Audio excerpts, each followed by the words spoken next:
வணக்கம். கடந்த மாதம் 27ஆம் தேதி தவேக கட்சித் தலைவர் விஜய் கரூர் பிரச்சாரத்தின் போது கூட்ட நெரிசலில் சிக்கி ஒரு 41 பேர் இறந்து போனது உங்களுக்கு எல்லாத்துக்கும் தெரியும். அங்கே 41 பேர் இறந்த குடும்பங்களுக்கு அரசு தரப்பிலிருந்து நிவாரணம் கொடுத்தாங்க, பல்வேறு கட்சிகளிலிருந்து நிவாரணம் கொடுத்தாங்க. அதுபோக சம்மந்தப்பட்ட கட்சி தலைவர் விஜயும் 20 லட்சம் ரூபா நிவாரணம் கொடுத்துருந்துருக்காரு. அதுக்கு பிறகு அந்த 41 குடும்பங்களையும் சந்திக்கிறதுக்கு அவர் பல்வேறு தரப்பில் கோரிக்கை வச்சு அது நிராகரிக்கப்பட்டதாட்டு சொல்கிறாங்க. அதனால் விஜய் என்ன பண்ணார்னா, அந்த இறந்து போன குடும்பங்கள் 41 குடும்பங்களையும் சென்னைக்கு வரவழைச்சி சந்திக்கணும் அப்படின்ட்டு நேற்று திட்டம் போட்டு அவங்க நேற்று வரவழைச்சி சந்திச்சிருக்கிறாங்க. 41 குடும்பங்களையும் சென்னைக்கு மாமல்லபுரத்துக்கு வரவழைச்சி தனிப்பட்ட முறையில் சந்திச்சிருக்கிறாங்க. அவங்களும் வந்திருக்காங்க. இன்றைக்கி சந்திப்பு நடந்திருக்குது.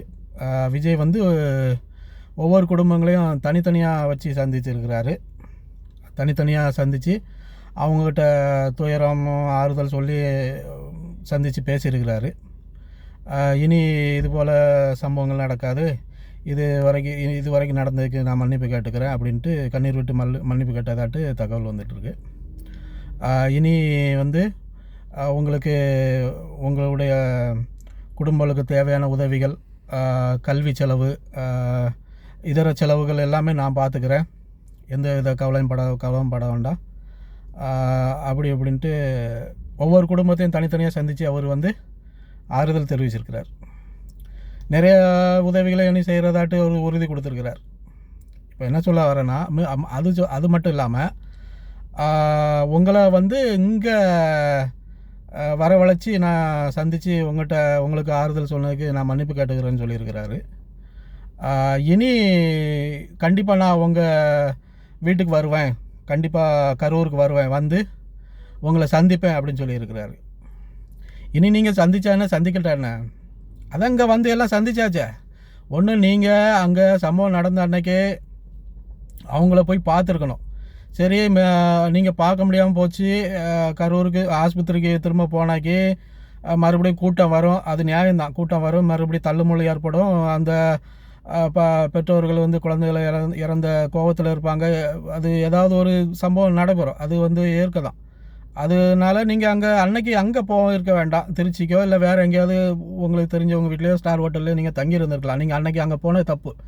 ரெண்டாவது தப்பு, நீங்கள் அங்கே ஏர்போர்ட்டில் சந்தித்து உங்களை பத்திரிக்கைக்காரங்க உங்களை சார் 30 பேர் செத்துருக்காங்க சார், 30 பேர் செத்துருக்காங்க சார்னு கத்துறாங்க. நீங்கள் ஏவனும் என்னென்னும் போங்கடான்ட்டு நீங்கள் பாட்டுக்கு போயிட்டே இருக்கீங்க. அந்த வீடியோ பார்க்கும் போதெல்லாம் செம்ம கடுப்பாக இருந்துச்சு எனக்குலாம். எனக்கு மட்டும் இல்லை, நிறைய பேருக்கும் கடுப்பாக தான் இருந்திருக்கும். அதெல்லாம் ரொம்ப மோசமான செயல்கள் அதெல்லாம். சரி, போயிட்டீங்க, நீங்கள் தான் போயிட்டீங்க. சரி, நீங்கள் உங்கள் கட்சி தொண்டர்கள்ட்டையாவது இல்லை இப்போ பொதுச் செயலர் புசி ஆனந்துக்கிட்டே சொல்லி, இல்லை நம்ம ஆதரவு அர்ஜுனாட்ட சொல்லி எடுத்து இந்த மாதிரி சம்பவம் நடைபெற்றுட்டு, அதனால் நீங்கள் கூட இருந்து வேண்டிய உதவிகளை செய்யுங்க, நான் திரும்ப பிரச்சனை ஆயிரும், அதனால் நீங்கள் கூட இருந்து ஒரு உதவிகளை செய்யுங்க அப்படின்ட்டு நீங்கள் சொல்லியிருக்கலாம். அதுவும் சொல்லலை. நீங்கள் அந்த பக்கம் போயிட்டீங்க, உங்கள் கட்சி தொண்டன் கூட இருக்கிற பொதுச் செயலாளர்கள் எல்லாம் சுவிட்ச் ஆஃப் பண்ணிட்டு பறந்துட்டானுங்க. எங்கே போனானுங்களே தெரியாது. 10 நாள் அவன் துண்டாகலும் துணியாலும் ஓடிட்டான். சரியா? இப்படி இருக்கும்போது இனி நீங்கள் கரூரில் போய் எல்லாம் முடிஞ்சு போச்சு. நீங்கள் கவர்மெண்ட்லேருந்து நிவாரண நிதி கொடுத்துட்டாங்க, நீங்களும் கொடுத்துட்டாங்க, பல்வேறு கட்சியும் கொடுத்தாச்சு, அவங்களுக்கு வேண்டிய பண உதவி எல்லாம் கிடைச்சாச்சு.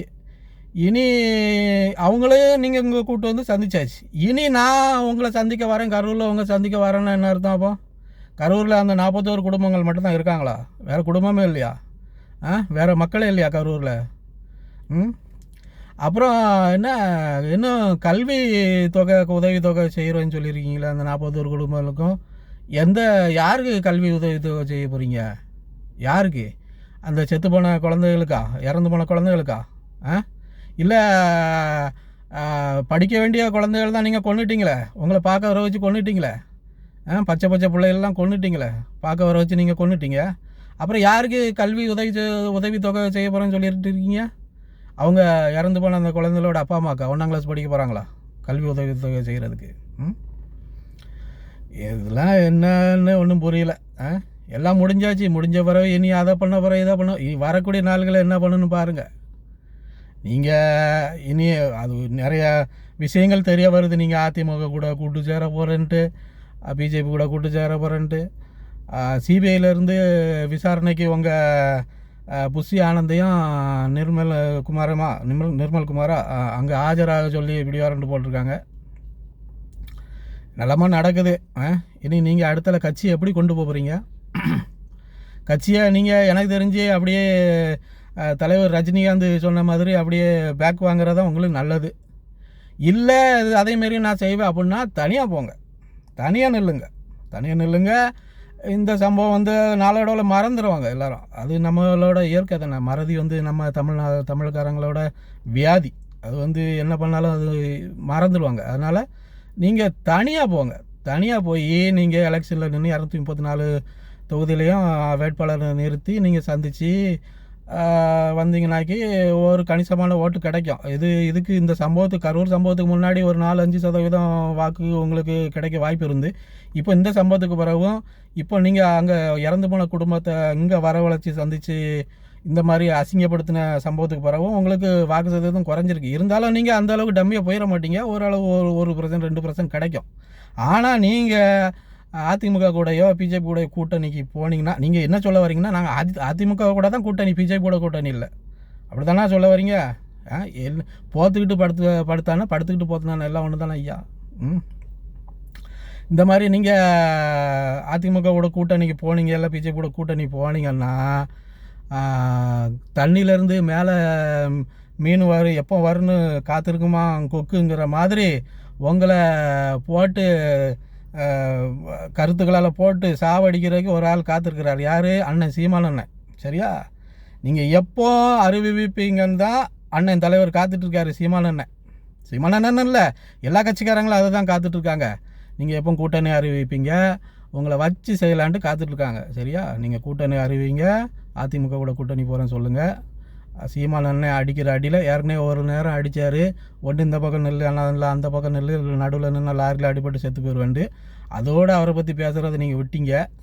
இனி திரும்ப நீங்கள் அதிமுக கூட கூட்டணி பிஜேபி கூட கூட்டணின்னு வச்சுட்டு எலெக்ஷன் போனீங்கன்னு வைங்க, உங்கள் பாடு அப்படி தான் இருக்கும்.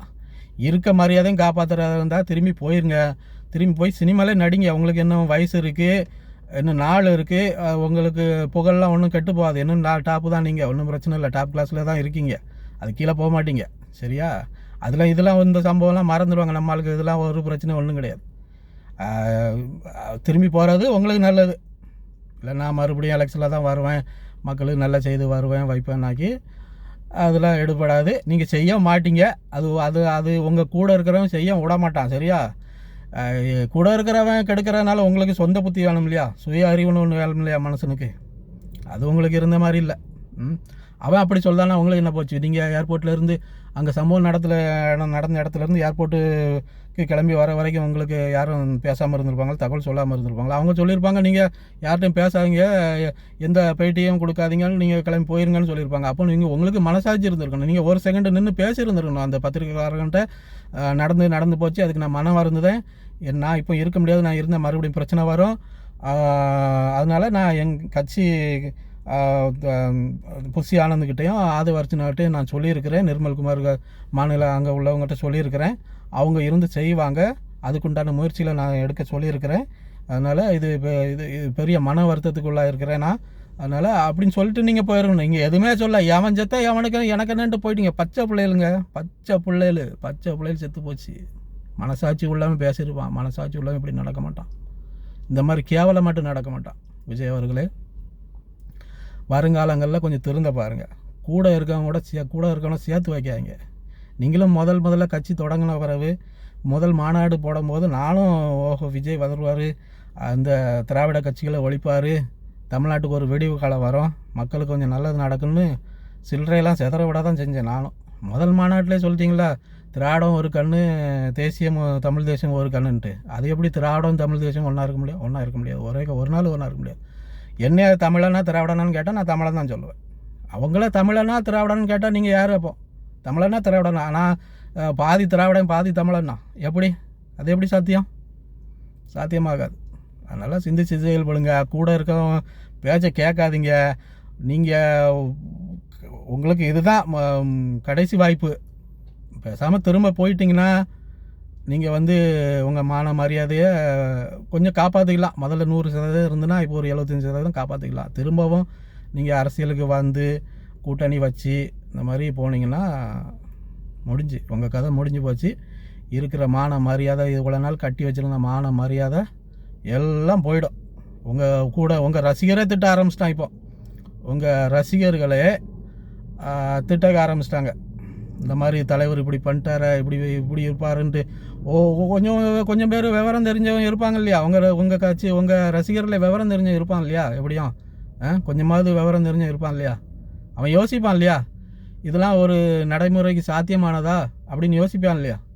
செத்தவங்க வீட்டுக்கு நம்ம போய் பார்க்கணுமா, இல்லை அவங்கள இங்கே வர வச்சு பார்க்கணுமா? இதெல்லாம் எந்த ஊரில் நடக்குது இந்த மாதிரி கொடுமை, இந்த மாதிரி அநியாயம்? நல்லதில்லை. இதெல்லாம் உங்களுக்கு நல்லதில்லை. ரொம்ப மோசமான செயல் இதெல்லாம். சிந்திச்சு செயல்படுங்க. நன்றி, வணக்கம்.